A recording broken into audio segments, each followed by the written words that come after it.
International standards తో quality education అందిస్తుంది futuristic edu initiatives.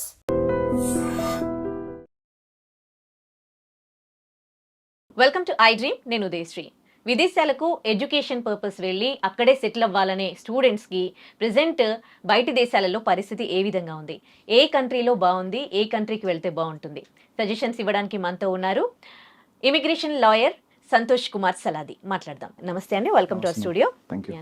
ఎక్కువగా మన ఇండియన్స్ వెళ్ళేది యుఎస్, ఆ తర్వాత యూకే, ఆ తర్వాత చాలా కంట్రీస్కి వెళ్తూ ఉంటారు. కానీ ప్రజెంట్ ఏ కంట్రీ గురించి మనం మాట్లాడుకున్నా యుఎస్ అయితే అక్కడ మన ఇండియన్స్ జాబ్స్ పోతూ ఉన్నాయి. మనకు అసలు యూనివర్సిటీలో కూడా రాని పరిస్థితి, చాలా చాలా ఇష్యూస్ ఉన్నాయి. సో ఇప్పుడున్న సిచ్యువేషన్, మళ్ళీ రష్యా, యుక్రెయిన్, ఇన్ని కంట్రీస్ లో ఇన్ని ప్రాబ్లమ్స్ ఉన్నాయి. అయినప్పటికీ స్టూడెంట్స్ కొంతమంది బయటికి వెళ్ళి చదువుకోవడానికే ఇంట్రెస్ట్ చూపిస్తూ ఉన్నారు. సో మీరు ఇప్పుడు ప్రెసెంట్ సిచ్యువేషన్ లో బయటికి వెళ్ళి చదువుకోవాలనే స్టూడెంట్స్ కి మీరు ఇచ్చే సజెషన్స్ ఏంటి? ట్రూ. మీరు అడిగారు కదా, that wear the answer is like geo political thing is connected to everything.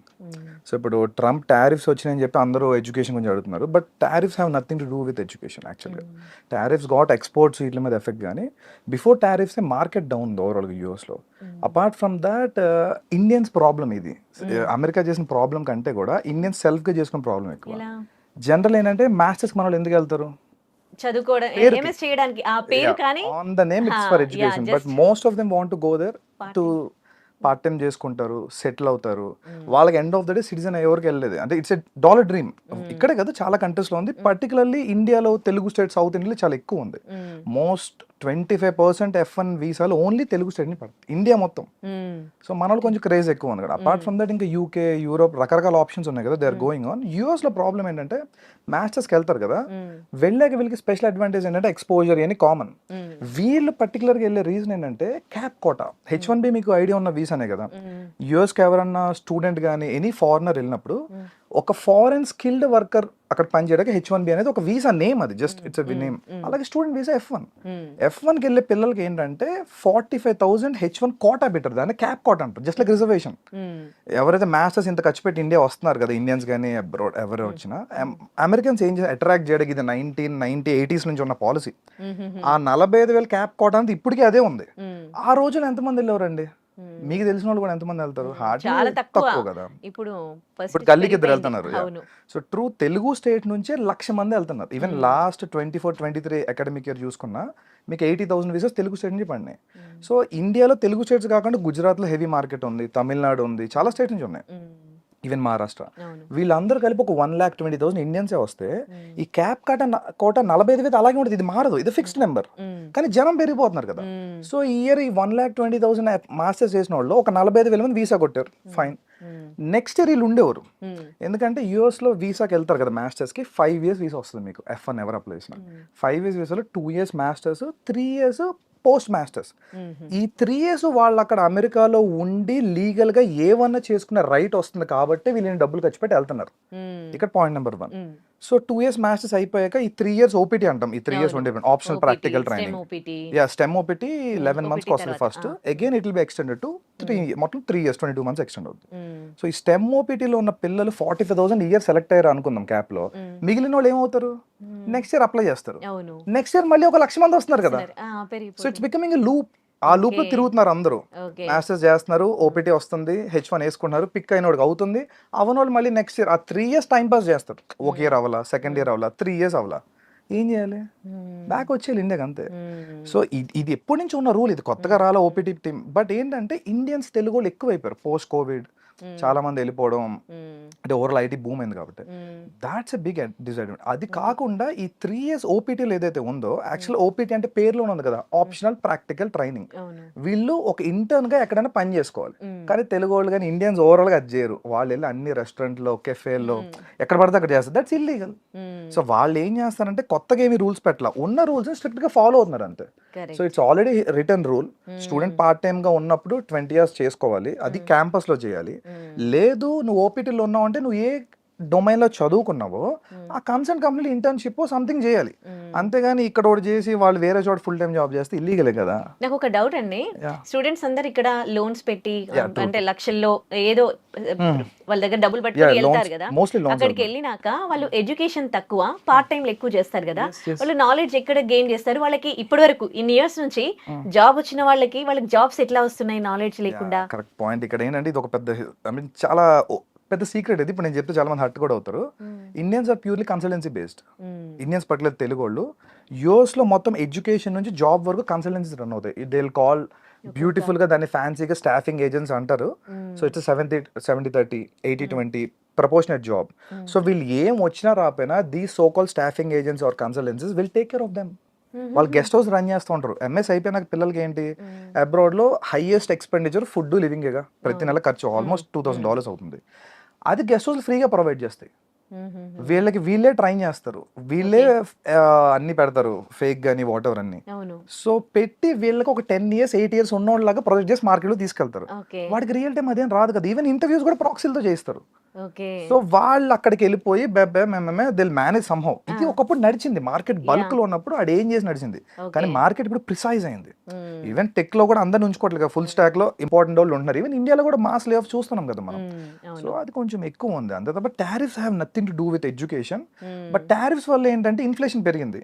మీరు మళ్ళీ అగైన్ ఫస్ట్ పాయింట్, వీళ్ళకి ఎవ్రీ మంత్ ఎక్స్పెన్స్ అవుతాయి. పార్ట్ టైం దేనికి చేస్తున్నారు మీరు? ఏంటంటే లోన్, ఎగ్జాక్ట్లీ లోన్స్ ఉన్నాయి కదా, ఈ లోన్ అమౌంట్ కష్టపడి వస్తున్నారండి అంతే.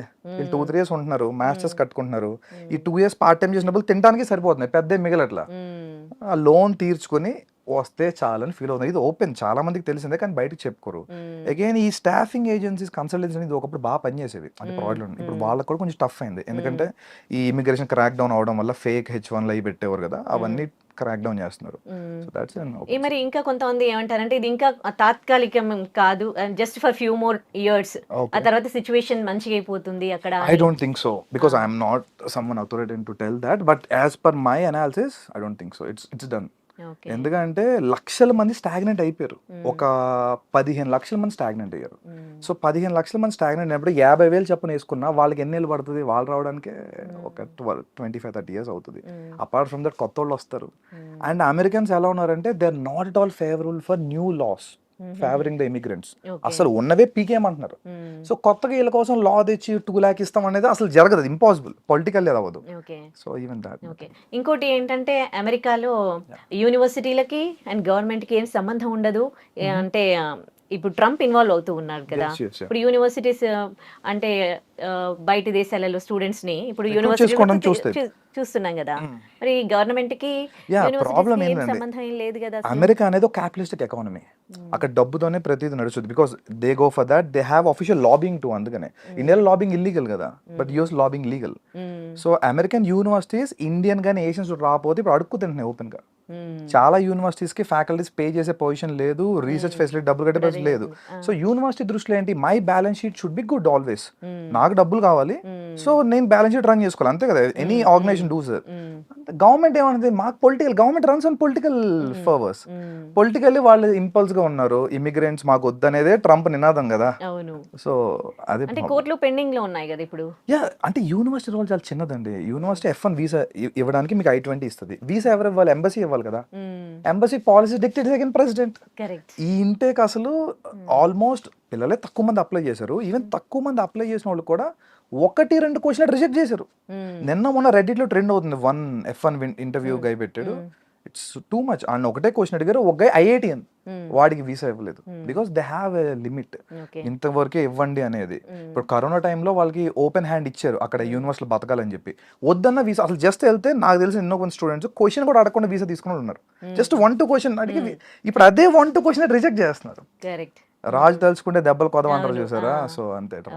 మరి ఎట్లా అంటే ఇప్పుడు చాలా మంది జాబ్స్ పోతూ ఉన్నాయి, కానీ అక్కడ నుంచి తిరిగి బ్యాక్ ఇండియాకి వచ్చేస్తున్న వాళ్ళ పర్సెంటేజ్ చూస్తే అయితే జాబ్ రాని వాళ్ళందరూ ఏం రావట్లేదు, ఇంకా అక్కడే ఉన్నారు. అంటే ఇంకా హోప్స్ ఉన్నది. అదే కదండి మన సొసైటల్ స్టిగ్మా. సో ఒక బ్యాక్ వచ్చారంటే they will see them as a failure.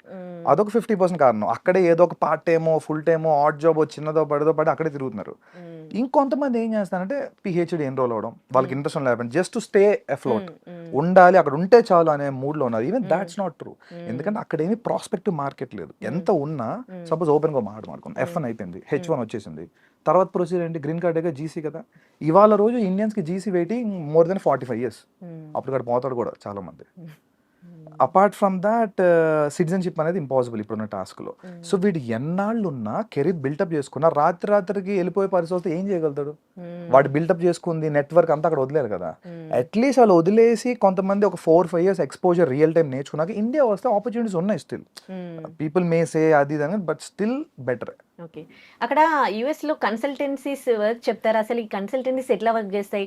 ఇప్పుడు ఇండియన్స్ జాబ్స్ పోతా ఉన్నాయి, కానీ మళ్ళీ ఇంకా ఇండియన్స్ కి ఎంఎస్ చేసిన వాళ్ళకి ఇంకా కాల్స్ వస్తూనే ఉంటాయి through consultancy. What it's doing actually? Consultancy ఏం చేస్తాయంటే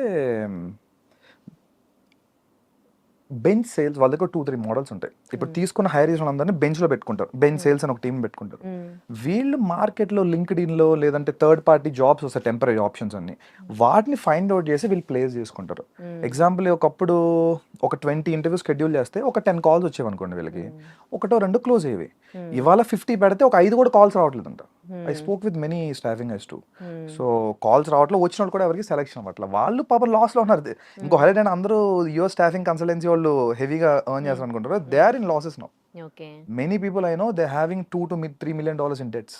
ఓకే, ఇప్పుడు ఇక్కడ నుంచి వెళ్ళే స్టూడెంట్స్ అయితే తగ్గిపోయారు, కానీ ఇప్పుడు అక్కడ ఎంఎస్ చేస్తున్న వాళ్ళు, ఎంఎస్ చేసి జాబ్ కోసం వెయిట్ చేస్తున్న వాళ్ళు అక్కడ ఉంటే మంచిదా, లేకపోతే వాళ్ళు బ్యాక్ వచ్చేయడం మంచిదంటే? I think is they can come back any time. ఎందుకంటే యూఎస్లో నువ్వు ఫుల్ టైం జాబ్ చేస్తేనే నీకు కెరీర్ ఆపర్చునిటీ. ఏదో పార్ట్ టైమో లేదా సమ్ అదర్ ఆడ్ జాబ్. ఇప్పుడు నువ్వు మాస్టర్స్ చేశారండి ఒక స్టూడెంట్, అతను టెక్ జాబ్ చేయాలి కదా బేసిక్గా, if not some else professional job. అంతే కదా, మటన్ కొడితే అదేమన్నా వాల్యూ ఉంటుందా? దాంట్లో కెరీర్ గ్రోత్ ఉంటుందా? ఉండదు కదా. సో జస్ట్ టు సర్వైవ్ ఏ జాబ్స్ పడితే ఆ జాబ్స్ అట్లీస్ట్ పార్ట్ టైం వరకు చెల్తా కాలేజ్లో. Once you're into professional mode it's not all useful. India వచ్చేస్తే వాళ్ళు కనీసం స్టార్ట్అప్స్ ఎక్కడ పనిచేస్తుంది, they can create some startups right here. అంటే ఇప్పుడు ఇండియన్స్ కి అక్కడ జాబ్ వచ్చే పరిస్థితి లేదంటారా? ఉన్నాయండి, 10% పీపుల్కి ఉన్నాయి. ఇప్పటికి కూడా ఆల్మోస్ట్ 1.5 million స్టార్టింగ్ ప్లేస్మెంట్ కొట్టిన తెలుగు వాళ్ళు తెలుసు నాకు. వాళ్ళకి ఏ కన్సల్టెన్సీ హెల్ప్ చేయాలి. They have their own talent. వాళ్ళు రీసెర్చ్ చేసుకున్నారు, పేపర్స్ అయి పబ్లిష్ చేసుకున్నారు, దే హ్యావ్ ఎ విజన్. అదే కంపెనీ తీసుకుంటుంది. టాలెంట్ వాడికి ఎప్పుడు మార్కెట్ ఉంది, there is no restriction at all. ఈ 45,000 వీసాలు అనుకున్నాం కదా, ఇదివరకు ఏమైంది, మీకు H1B కావాలంటే ఒక కంపెనీ మిమ్మల్ని స్పాన్సర్ చేయాలి, అంతే కదా సింపుల్ గా. ఈ కన్సల్టెన్సీలో కంపెనీ రూపంలో మిమ్మల్ని స్పాన్సర్ చేసేవి. వీడు ఎందుకు చేస్తాడు? వీడికి అక్కడ మార్కెట్ లో జాబ్ ఉంటే నీ మీద రూపాయి తింటాడు కాబట్టి చేస్తాడు. ఇప్పుడు వీడిని వదిలేసి రియల్ గా యాపిల్ ఉందండి, ఓకే, మౌంట్ వ్యూ కాలిఫోర్నియాలో గూగుల్ ఉంది. రియల్ గా గూగుల్ హైర్ చేసిన వాళ్ళు స్పాన్సర్ చేసుకుంటున్నారు H1B. అందుకే 45,000. ఓకే, ఈ స్క్రాప్ ఓపెన్ గా మాడుకుంటే వాళ్ళకి ఏమీ లేదు ఆపర్చునిటీ. అక్కడికి వెళ్ళే కూడా వాళ్ళు స్కిల్స్ డెవలప్ చేసుకోకుండా పార్ట్ టైమ్ లోనే గడిపేసి మాస్టర్స్ ఏమి నేర్చుకోకుండా, మాస్టర్స్ దేనికి యాక్చువల్ గా ఆ సబ్జెక్ట్ డొమైన్ నాలెడ్జ్ వాళ్ళు ఎక్స్పర్ట్ లెవెల్కి వెళ్ళడం కోసం మాస్టర్స్ లెవెల్ అనేది. వాళ్ళు అదేం వెళ్ళకుండా అగైన్ మాస్టర్స్ గేట్ పాస్ లో వాడుకుంటున్నారు. గేట్ పాస్ ఏంటి, అమెరికా ఎంటర్ అవడానికి గేట్ పాస్, పార్ట్ టైం చేయాలి, డబ్బులు సంపాదించాలి, పంపాలి, అది అక్కడ వరకే. ఈ స్కిల్ డెవలప్మెంట్ ప్రోగ్రామ్స్ కూడా కొన్ని నేర్చుకుంటూ ఉంటారు కదా, అవి యూస్ఫుల్ అవుతాయి వాళ్ళకి? స్కిల్ ఏదైనా యూజ్ అయినా అంటే స్కిల్ డెవలప్మెంట్ ఇండియాలో ఇంకా టెక్ స్కిల్స్ ర్యాపిడ్ గా గవర్నమెంట్ ప్రమోషన్ తక్కువ. గవర్నమెంట్ ఏంటంటే ఇండియాలో సెమీ స్కిల్స్ ఎక్కువ ప్రమోట్ చేస్తుంది. యూఎస్లో ఏంటంటే ప్యూర్లీ వాళ్ళకి అబ్రాడ్ అంటే ఫారెన్ వర్కర్స్ అందరూ కూడా స్కిల్డ్ వర్కర్స్ కిందే. ఖచ్చితంగా మీరు హై టెక్నాలజీ చేస్తేనే వాళ్ళకి పనికి వస్తారు. ఇప్పుడు సపోజ్ ఎగ్జాంపుల్ యూకే ఉందండి, ఒక రకంగా అన్నట్టు యూఎస్ కంటే యూకేనే బెటర్ పిల్ల స్టూడెంట్ యాంగిల్లో చూస్తే. ఎందుకంటే యూఎస్లో వాళ్ళకి నెత్తి మీద ఒక అప్పు వేసుకుని వెళ్తున్నారు ఒక 35-40 లక్షలు. ఎందుకంటే $89 ఉంది కదా ఇవాళ. సో వీళ్ళకి ఏమైపోయిందంటే ఫస్ట్ ఆ 35-40 lakhs డెట్ చాలా ప్రెషర్ ఉంటుంది ఏ మనిషికైనా, అంతేగా. ఇప్పుడు పేరెంట్స్ చెప్పడం వరకే, పిల్లోడు అక్కడికి వెళ్ళి సఫర్ అవుతున్నాడు. వాడే పార్ట్ టైం చేసుకుంటాడు. ఇండియాలోగా ఏది ఈజీ కాదు, ఇన్సూరెన్స్లు కట్టుకుంటాడు, ప్లస్ ఈ ప్రెషర్ ఉంటుంది, అమ్మో అప్పు ఉంది అది కట్టాలి. యూకేలో ఏంటంటే మీకు ఇంచుమించు 20 lakhs లోపే చాలా చోట్ల మ్యాచ్ అయిపోద్ది. సో వాళ్ళ మీద కొంతవరకు డెట్ ప్రెషర్ తక్కువ ఉంటుంది. I'm not telling UK so good, at least వాళ్ళ ఎక్స్పోజర్ కోసం మాస్టర్స్కి వెళ్ళే వాళ్ళకి ఎప్పుడు కూడా ప్రాబ్లం లేదండి. మేము అక్కడే ఉండిపోవాలి, సిటిజన్ అయిపోవాలి అనుకుంటే మాత్రం అవ్వదు. ఇప్పుడు అంత ఓపెన్ గా లేదు. అంతే, అంటే కంట్రీ టు కంట్రీ రిలేషన్షిప్స్ బాగుండట్లేదు కదా, మరి యూకే తో ఇండియాకి ఎట్లా ఉంది? ఎగ్జాక్ట్లీ ఈ పాయింట్. యూకే తో ఇండియాకి చాలా సూపర్ బైలాటరల్ రిలేషన్స్ ఉన్నాయి. ఇప్పుడు recently Modi garu last month UK తో హిస్టారికల్ ట్రేడ్ డీల్ చేసుకున్నాం మనం. Many goods are now with tax free. Suppose ఇప్పుడు మన ఇండియా నుంచి అపెరల్ వెళ్తుంది వరల్డ్ వైడ్ గా, ఈ గార్మెంట్స్ అన్ని కూడా నౌ ట్యాక్స్ ఫ్రీ ఇచ్చారు ట్రేడ్ ఛానల్లో. అలాగే ఎడ్యుకేషన్ వీసాస్ కూడా ఇండియా నుంచి ఎవరైతే యూత్ ఉన్నారో యూత్ మొబిలిటీ వీసాను కొత్తది క్రియేట్ చేసింది ఇమిగ్రేషన్ లాలో యూకేలో, ఓన్లీ ఫర్ ఇండియన్స్. ఒక 30,000 మందికి జస్ట్ మీరు ఏ జాబ్ ఒక్కర్లా, నువ్వు మా కంట్రీలో స్టార్ట్అప్ చేయడానికి కానీ లేదా ఇన్నోవేట్ చేయడానికి వస్తావా రా, విల్ ఇష్యూ అని వీసా 3 years 2 years వీసా ఏదైనా చెయ్యి, if it is good further గా అప్లై చేసుకో. ఇది ఓపెన్ యూఎస్ లేదు మనకి ఇది. ఈ ట్రేడ్ డీల్స్ వల్ల ఇండియాకి ఉన్న యూకేతో ఉన్న బెనిఫిట్ ఇది. స్టూడెంట్స్ వెళ్తారు కదా మాస్టర్స్ కి, 4 year వీసా వస్తుంది యూకేలో చాలా చోట్ల. 2 year కోర్స్ చేసుకుంటే అగైన్ 2 years ఉంటారు కదా. ఈవెన్ అప్పుడు కూడా వాళ్ళకి ఏమైనా అవ్వకపోతే మొబిలిటీ వీసా ఉంది, something else they will try. And more over అంటే ముందు డెట్ ప్రెషర్ తక్కువ ఉంటుంది. అగైన్ ఓకే, అంటే కొన్ని కోర్సులు చేయడానికి వెళ్ళిన వాళ్ళకి యూకేలో బాగుంటుందా లేకపోతే ఏది? మేనేజ్మెంట్ యూకేలో బాగుంటుంది, particularly IT is fine, life sciences కూడా okay. And law management top మీకు యూకేలో, లా అండ్ మేనేజ్మెంట్. తెలుగు వాళ్ళు పట్ల ఇంజనీరింగ్ వెళ్తారు కాబట్టి ఓకే, మాస్టర్స్ కూడా ఇంజనీరింగ్ ఐటీ అటు సైడ్ కూడా కొంత చూడొచ్చు. అక్కడే సెటిల్ అవ్వాలనుకుంటే యూకేలో, యూకేలో సెటిల్ అవ్వాలంటే ఫైన్. వాళ్ళు ఒక ట్రాన్స్పరెంట్ సిస్టమ్ తీసుకొచ్చారు. బేసిక్గా మీరు చూసుంటారు మొదట కెనడాకి హెవీగా బూమ్ అయింది ఒక 2-3 years బ్యాక్ వరకు. కెనడా బాగా వెళ్ళారు ఎందుకంటే కెనడాకి అప్పుడు పాయింటర్ సిస్టమ్ ఉంది. మీరు పిఆర్ రావాలనుకోండి, ఇప్పుడు యూఎస్ లో ఏంటి, ఒక ఆర్బిటరీ సిస్టమ్ ఉంది. మీరు గ్రీన్ కార్డ్ ఫైల్ చేశారు, వాడు వెయిటింగ్ లిస్ట్ పెడతాడు, అంతేగాని మీకు మధ్యలో రీజన్ ఏం చెప్పరు నాకు ఎందుకు వస్తుంది ఎందుకు రావట్లేదు అని. కెనడాలో ఏంటంటే పాయింటర్ సిస్టమ్ ఉంటుంది, సిఆర్ఎస్ స్కోర్ అంటాం, కాంప్రహెన్సివ్ ర్యాంకింగ్ సిస్టమ్. మీ సిఆర్ఎస్ స్కోర్ చేసుకుంటే మీ 10th 12th మీరు కెనడాలో పని చేశారు లేదా కెనడాలో ఎక్స్పీరియన్స్ ఉందో ఇవన్నీ ఇమిగ్రేషన్ లాయర్ చూస్తారు. సో మీకు గనక CRS score 740 above direct PR ఇచ్చింది మాంటర్ Canada. So that's why people flocked. 640 నుంచి ఇచ్చుకొచ్చింది 740 వరకు ఇచ్చారు. ఇప్పుడు ఏంటంటే కెనడా ఆపేసింది, వాళ్ళకి చూసాం కదా ఖలిస్తాన్ ఇష్యూస్ ఉన్నాయి, ఇమిగ్రేషన్ ఎక్కువైపోయింది. అగైన్ యూకే ఇప్పుడు పాయింటర్ సిస్టమ్ తెచ్చింది, అంటే నువ్వు మాస్టర్స్ మా దగ్గర చేసావు ఇన్ని పాయింట్లు ఇస్తాం, ఇక్కడ నువ్వు ఒక 1-2 years ఎక్స్పీరియన్స్ ఉంది ఇన్ని పాయింట్లు ఇస్తాం, ఇండియాలో కూడా నీకు ఎక్స్పీరియన్స్ ఉంది. అట్లా ఈ పాయింటర్ సిస్టమ్ వల్ల ఏంటంటే ప్రతి ఒక్కరికి ఓపెన్ గా ట్రాన్స్పరెంట్ తెలుసుద్ది, ఇన్ని పాయింట్లు నాకు వచ్చినాయి, ఇన్ని పాయింట్ లెవెల్ వస్తే పిఆర్ వస్తుందంట, అందుకే రావట్లేదు సంథింగ్ కదా. అంతేగాని మిగతా చోట యూఎస్ లో కానీ చాలా యూరోపియన్ కంట్రీస్ లో పిఆర్ వేయాలి, ఇమిగ్రేషన్ లాయర్స్ వెళ్తా ఉంటారు, మనలాంటి వాళ్ళు సబ్మిట్ చేస్తారు, వాళ్ళు ఎప్పుడు ఇస్తారో అప్పుడు అంతే. సో మీ file.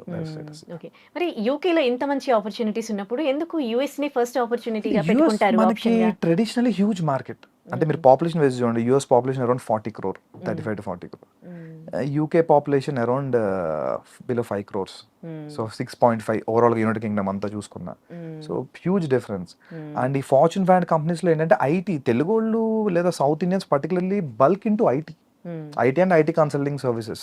So US huge market, world మొత్తానికి ఐటీ వాళ్ళే కదా. సో అందుకని మన తెలుగు ట్రెడిషన్ ఎక్కువ వెళ్తుండేవారు, అంతేగాని there is nothing else. And ఈ అడ్వాంటేజ్ ఉండేవి మనకి, వేరే ఏ కంట్రీలో కన్సల్టెన్సీస్ లేవు, స్టాఫింగ్ ఏజెన్సీస్ కానీ, మ్యాథ్స్ అయిపోతే వాడు ఓన్ గా చూసుకోవడం లేదంటే సంథింగ్. బట్ యూఎస్ లో ఏంటంటే ఎట్ కంఫర్ట్, నీకు మ్యాథ్స్ అయిపోయిందా రా, నేను ఫ్రీగా ఫుడ్ ఇస్తా, అకామిడేషన్ ఇస్తా, ట్రైన్ చేస్తా, నువ్వు ప్లేస్ అయ్యేదాకా నేనే చూసుకుంటా. ఇది మంచి ఆపర్చునిటీ కదా. సో తెలుగు వాళ్ళకి ఈ మార్కెట్కి అలవాటు పడిపోయారు ఒక 30-25 ఏళ్ళ నుంచి. ఇంకా మాట్లాడుకుంటే యూరోప్ లో ఆపర్చునిటీస్ ఉన్నాయి, అంటే if there studios enough Europe లో ఆపర్చునిటీస్ ఉన్నాయి, కానీ బల్క్ లేవు. మనకేంటే బల్క్ వచ్చాయి, బల్క్ లో వచ్చిన వాళ్ళు వెళ్ళాలి, అంతే. అదే ప్రాబ్లం అవుతుంది అందుకోసం. ఓకే, ఇప్పుడు మరి యూకేలో ఉన్న ఈ ఆపర్చునిటీస్ గురించి అవగాహన ఉందా, వెళ్తూ ఉన్నారా మరి?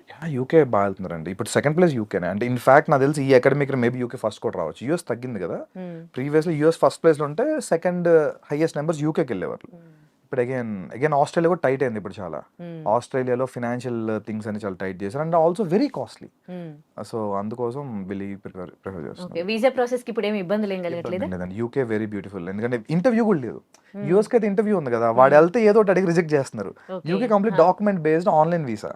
So they will submit papers అన్ని బాండ్ కరెక్ట్గా ఉంటే వీసా వస్తుంది, బాగోపోతే రాదు, అంతే. Very simple. యూకే తర్వాత ఇంకా వేరే ఇంకా యూరోప్ అండి, Canada complete down, and I suggest no way Canada, అస్సలు లేదు మార్కెట్. యూరోప్ ఇంకా జర్మనీ, ఫ్రాన్స్, ఈ ట్రెడిషనల్ మార్కెట్స్ ఉన్నాయి కదా. అగైన్ యూరోప్ లో ప్రాబ్లం, మన ఇందా మీరు అడిగిన క్వశ్చన్ కూడా ఏంటంటే యూరోప్ కి ఎందుకు వెళ్తారు అంటే తక్కువ. యూరోప్ లో జస్ట్ లైక్ ఇండియాలో స్టేట్స్ లాగా ఏ కంట్రీకి వెళ్తే ఆ లోకల్ లాంగ్వేజ్ వస్తుంది. జర్మనీ వెళ్తే జర్మన్ నేర్చుకోవాలి, ఫ్రాన్స్ వెళ్తే ఫ్రెంచ్ నేర్చుకోవాలి, స్వీడన్ లో చాలా స్వీడన్ వెళ్తే మళ్ళీ స్వీడిష్ రావాలి. సో అది మళ్ళీ మన టఫ్ పార్ట్ కదా, ఆ లాంగ్వేజ్ మొత్తం, దాని గురించి కొంత ఇది. But Germany number 3, Germany number 3. జర్మనీలో ఎట్లా ఉందండి? జర్మనీ ఇస్ టూ గుడ్ అండి. జర్మనీ అంటే ఫస్ట్ నుంచి వాళ్ళది quality life, quality education, population కూడా సేమ్ యూకే లెవెల్ పాపులేషన్ వాళ్ళది. జర్మనీలో ఏంటంటే గవర్నమెంట్ స్కూల్స్ అని ఫ్రీ, అసలు డబ్బుల గురించి కాదు, వాళ్ళు Okay. Free, most complete masters free. ఇక్కడ వాళ్ళ కంట్రీ వాళ్ళకా లేకపోతే లేదు మన వాళ్ళకి కూడా. జర్మనీలో మీకు public universities offer 90% to 100% scholarships. మన వాళ్ళు మరి చదువుకుంటారు ఎందుకు కూడా. మరి జర్మనీకి వెళ్ళారు? కరెక్ట్ క్వశ్చన్ అడిగారు. ఇప్పుడు ఏంటంటే I tell you some secrets kind. UK US లో ఇప్పుడు మీరు బీటెక్ అమీర్పేట్ సైడ్ వెళ్తుంటే బీటెక్ ప్రాజెక్ట్స్ బోర్డులు పెట్టుంటారు, బీటెక్ ట్రిపుల్ ప్రాజెక్ట్స్ అని అవి. సేమ్ యుఎస్ యూకే లో ప్రాజెక్ట్ అసైన్మెంట్లు డబ్బులు పెట్టి కొనుక్కొని సబ్మిట్ చేసేయచ్చు. And they'll get, అవును and they'll get అవును. grades and they'll pass out with convocation and all this and all. జర్మనీలో కుదరదు. జర్మనీలో పెయిడ్ అసైన్మెంట్స్ కష్టపడి చదువుకోవాలి. ఇంత ప్లాగరిజం ఉన్న కంప్లీట్ ఆ అసైన్మెంట్ ఆ సెమ్మే వేవో ఇది చేస్తారు. సో నో వే దిల్ ట్రై. అందుకోసం చాలా తక్కువ మంది వెళ్తారు. వెళ్ళే స్టూడెంట్స్ పీపుల్ కి Germany is beautiful option. Okay మన వాళ్ళకి ఏంటి ఇవన్నీ వద్దు చాలా మందికి. I'm not telling generalize, but చాలా మందికి ఏంటంటే అలా ఫ్రీ మైండ్ సెట్ లో క్రియేట్ చేశారు. Maybe some consultancies are whatever reason. నువ్వు వెళ్ళిపోరా అలా వెళ్తే అది మనకి చిన్నప్పటి నుంచి ఈ ట్రాప్ ఉండింది కదా. 10th చదువు అయిపోయింది లైఫ్, ఇంటర్ అయిపో బీటెక్ వెళ్తే అన్ని ఈజీగా అయిపోవాలి మనకి, ఎక్కువ ఎగ్జాక్ట్లీ కష్టపడకుండా. ఎగ్జాక్ట్లీ బీటెక్ జాయిన్ అయితే అయిపోయింది, ప్లేస్మెంట్ కొట్టే వరకు nothing goes in that way. Okay so అది ప్రాబ్లం యాక్చువల్గా. ఓకే జర్మనీ వీసా ప్రాసెస్ అంతా ఎట్లా ఉంటది? ఏ కోర్స్ చేయాలనుకునే వాళ్ళు జర్మనీ బాగుంటది? Particularly engineering guys, mechanical, automobile ఇవన్నీ ఉన్నాయి కదా. India is going towards manufacturing. India self reliant అవుతుంది కదా, ఆత్మ నిర్భర్ భారత్. అవును సో సెల్ఫ్ రిలయంట్ అవుతున్నప్పుడు manufacturing is only option. India China కానీ ఏ అకౌంట్ బీట్ చేయాలి, మనం థర్డ్ లార్జెస్ట్ సెకండ్ లార్జెస్ట్ వెళ్దాం అనుకుంటున్నాం. అవును so manufacturing is only way. Manufacturing రేపు స్టార్ట్ అవుతుంది ఇండియాలో, ఆల్రెడీ పుష్ వచ్చింది గట్టిగా. వీళ్ళకి చాలా మార్కెట్ ఉందండి. చాలా మంది ఈవెన్ నేను ఇయర్ కూడా చూసాను, ఏఎంఎల్ డేటా సైన్స్ కొట్టుకుని డొనేషన్ కట్టి జాయిన్ అయ్యారు చాలా యూనివర్సిటీస్ లో. బట్ ఫ్యూచర్ లో మెకానికల్ ఈసీ వాళ్ళకి బీభత్సమైన మార్కెట్ ఉంది, హెవీగా అందు సైడ్ ప్రొడక్షన్ కూడా ఉంది.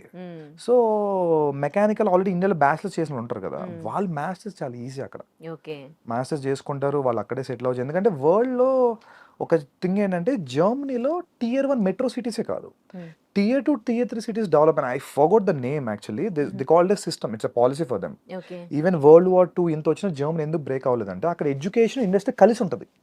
Industry relevant curriculum completely. ఇండియాలో లాగా కాదు. అంటే ఇండియాలో ఏంటి కరికులం ఒకటి చెప్పేస్తారు, వాడు మళ్ళీ ప్లేస్మెంట్ కోసం ట్రైన్ అయ్యి సంథింగ్ వెళ్తాడు. ఇండస్ట్రీతో కలిపి యూనివర్సిటీలు రన్ అవుతాయి. ఇన్ఫాక్ట్ మీకు ఫోక్స్ వ్యాగన్ కార్స్ ఉన్నాయి కదా, ఫోక్స్ వ్యాగన్ వాళ్ళు యూనివర్సిటీ రన్ చేస్తారు తెలుసా జర్మనీలో, complete free. It's very funded university. In fact Volkswagen అంటేనే peoples vehicle, German public company అది. So they are also running a university. ఇంకో డౌట్, జర్మనీలో వాళ్ళ లాంగ్వేజ్ లో ఉంటుందా Yeah, of ఎడ్యుకేషన్? course. అంటే జర్మన్ మీడియం కాకుండా ఇంగ్లీష్ మీడియం ఉంది, చాలా చోట్ల వెళ్తున్నారు. బట్ నేను మీకు ఓపెన్ చెప్తా, they speak 50% they converse in German. Okay అందుకే వీసా కూడా జర్మనీకి ఉన్న రిక్వైర్మెంట్ ఏంటంటే బై ద వీసా టైం కనీసం 2 levels ఆఫ్ జర్మన్ చేసి ఉండాలి. ఓకే సో అందుకోసం మన వాళ్ళు ఇంకో హిండ్రెన్స్ ఇందాక ఓకే ఇదైతే ఉంది, ఇంగ్లీష్ మనకి కామన్ లాంగ్వేజ్ కదా, సింపుల్ గా టోఫల్ ఐఎల్స్ రాసేసి వెళ్ళిపోతారు ఒక నెల కోచింగ్ తీసుకొని. ఓకే బట్ మీకు లాంగ్ టర్మ్ ప్లాన్ చేసుకుంటే కనుక జర్మనీ చాలా క్వాలిటీ ఆఫ్ కష్టపడే వాళ్ళకైతే మంచి ఫ్యూచర్ ఉంటది. చాలా ఫ్యూచర్ ఉంటుంది. అపార్ట్ ఫ్రమ్ దట్ ఫ్రాన్స్ కూడా సేమ్ వర్షన్. ఫ్రాన్స్ లో కూడా మీకు అంటే ఫ్రాన్స్ ఫ్రీ ఎడ్యుకేషన్ లేదు మోస్ట్లీ, బట్ Okay. తక్కువ fees, below 10 lakhs scholarship. Okay ఇక్కడ ఇంగ్లీష్ కదా ఫ్రాన్స్ లో? అగైన్ సేమ్ యూరోప్ అంతా పేరుకి ఇంగ్లీష్ మీడియం అని ఉంటుంది, but they converse mostly in their vernaculars. Okay ఇప్పుడు మనమే ఉన్నామండి, ఇప్పుడు ఇంగ్లీష్ మీడియం ఉంటుంది స్కూల్లో, faculty will try to talk in the local language right, same అంతే. సో బట్ సర్వైవ్ అవ్వాలంటే part times local taxi grocery everything మనం లోకల్ తోని కన్వర్స్ చేయాలి. అవును అందుకోసం మేము కూడా Languages compulsory Ah. Local language నేర్చుకోమంటాం. Apart without that they can do nothing. Okay so ఇప్పుడు వెళ్ళాలని అనుకునే స్టూడెంట్స్ కి మీరు ఇచ్చే సజెషన్స్ ఏంటి? So check your countries, if not try to do your own research. అంటే పర్టికులర్ నువ్వు వెళ్తాను యూనివర్సిటీ ఎంత అవుట్కమ్ ఉంది, ప్లేస్మెంట్. ఇండియాలో అక్కడ ప్లేస్మెంట్ థింగే ఉండదు, అవుట్కమ్స్ తెలుసుకోండి, అక్కడ మార్కెట్ ఎలా ఉంది చూసుకొని వెళ్ళటమే.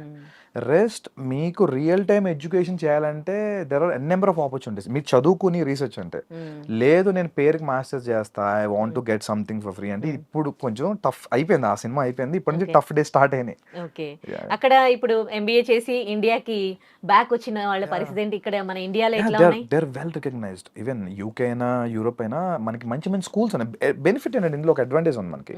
సపోజ్ ఇండియాలో ఉన్న కాంపిటీషన్ వల్ల ఇండియాలో ఒక యావరేజ్ బీ స్కూల్, ఒక 20 years ఓల్డ్ బీ స్కూల్ కూడా ఇప్పుడు 20-22 lakhs చార్జ్ చేస్తున్నాయి. బెంగళూరు రిలయన్స్ కానీ ముంబై ఎన్ఎంఎంస్ ఎవరిని చూసుకున్నా. వేరేజ్ అదే కాస్ట్ లో మీరు యూకేలో ఒక 150 years ఓల్డ్ బీ స్కూల్లో చదవచ్చు. So it's well recognised right, worldwide మీకు ఆపర్చునిటీ ఉంటుంది. They have internship opportunity too. ఇంకోటండి అక్కడ ఎంఎస్ అని వెళ్ళి పార్ట్ టైం జాబ్లు చేస్తారు తప్ప ఎడ్యుకేషన్ గెయిన్ చేయరు. వాళ్ళకి ఇక్కడికి వచ్చినాక ఏం జాబ్స్ వస్తాయి? ఏం రావు, రావట్లేదు చాలా మంది కూడా, వచ్చిన వాళ్ళు కూడా దే డూయింగ్ సంథింగ్. ఏం అగైన్ మళ్ళీ ఏదో ఒక స్కిల్ నేర్చుకుంటారు, కరెంట్ ట్రెండ్ టెక్నాలజీ అంతే తప్ప ఓకే అసలు ఆ సిస్టమే ఘోరం అయిపోయిందిలేండి. అందుకని ఈ కొలాప్స్ అంతా కూడా, okay because they not gaining anything new. Existing ఉన్న దాంట్లో ఉంటున్నారు, కంపెనీకి అది అక్కర్లా, ఇక్కడ వాళ్ళని పట్టించుకోవట్లేదు కదా. యా సో అదే ప్రాబ్లం అవుతుంది. ఇప్పుడు H1B లో ప్రాబ్లం ఏంటంటే వాడికి స్పాన్సర్ చేస్తున్నారంటే బోల్ ట్యాక్సెస్ కట్టాలి. ఆ థింగ్ అని కంపెనీకి వేస్ట్ కదా, లోకల్ వాడు దొరికేస్తాడు ఆ టాలెంట్ తో. అందుకోసం okay so unless and until you're super talented, you're in demand technology, then no problem. Rest are all average. Okay అంటే ఇక్కడికి వచ్చినాక ఏమన్నా స్పెషల్ ఉంటాయి కదా కోర్సెస్ లాంటివి నేర్చుకుంటే బెస్ట్ అంటారా? యా ఆల్రెడీ మాస్టర్స్ చేశారు కదా చేశారు, వాళ్ళందరూ. అక్కడ ఏం నాలెడ్జ్ లేదు కదా వాళ్ళకి. yes. అప్పుడు ఇక్కడికి వచ్చినాక ఏదో ఒకటి చేయాలి కదా. ఏదో ఒక ట్రెండింగ్ టెక్నాలజీ నేర్చుకోవడమే ఇందని అన్నట్టు. ఇప్పుడు మార్కెట్ లో ట్రెండింగ్ ఇప్పుడు బిగ్ డేటా హడూప్ నడుస్తుంది అనుకోండి, వాడు అది నేర్చుకుంటాడు వచ్చి ఇక్కడ 2-3 months కోర్స్. ఓకే దాని Telugu right, thank you so much for your valuable suggestions to viewers అండి. Thank you. And for more videos, Please subscribe to iDream. Please subscribe to iDream. Please subscribe iDream. And please subscribe to iDream. For more videos, subscribe to iDream. please like, share, and subscribe to the channel. Congratulations, iDream. Subscribe to iDream. Subscribe to iDream. So subscribe to iDream Media. iDream ki iDream team అందరికి huge congratulations. Please subscribe iDream Media. Please subscribe to iDream. Subscribe iDream. Please subscribe to iDream. iDream అంటే నా కళల channel subscribe చేసుకున్న నోరు తిరుగుతలేదు, మీరైతే గంట గుర్తు కొట్టండి. For more such videos, please subscribe to iDream. Subscribe to iDream. Please subscribe to iDream. Please subscribe iDream Media. Please do subscribe to iDream. Please subscribe to iDream Media. For best entertainment and information, please subscribe iDream. And don't forget to subscribe to iDream.